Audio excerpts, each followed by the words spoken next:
Tonight, we return to Kansas City in our Searching for Solutions series. We explore how private and public investments are not only helping turn the city around, it's also helping bring historic neighborhoods back to life. It's leading to not only revitalization, but also jobs and tourism.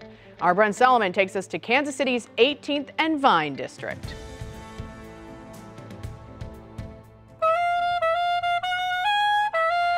They say music molds memories.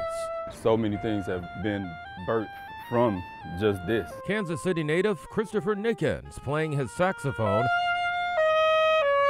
in the historic 18th and Vine neighborhood, a part of the city that left its footprint on jazz music back in the 1930s and 40s. It's home to the American Jazz Museum, which attracts tourists from all over the world, 7 days a week.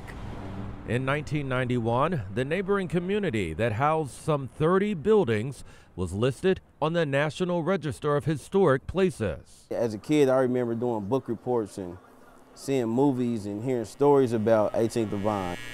As he grew older, Joey Thomas noticed the community started to change. 10 years ago, a lot of blight, a lot of uncertainties in regards to what direction that the district was going in, a lot of lack of leadership. I seen business come and go. In 2022, Kansas launched the Rebuild KC grant, providing $22 million for communities to take back their neighborhoods. This year, that energy continued with another $15 million investment from the city. We're not going to turn our back anymore. We're going to make sure we're invested in every part of the community. The private sector is also joining in as new apartments dot the landscape. As we continue to take a stroll throughout this historic community, we couldn't help but to notice a pattern of signs of intentional rebirth. There are plans to breathe new life into this former city workhouse castle, built in 1897.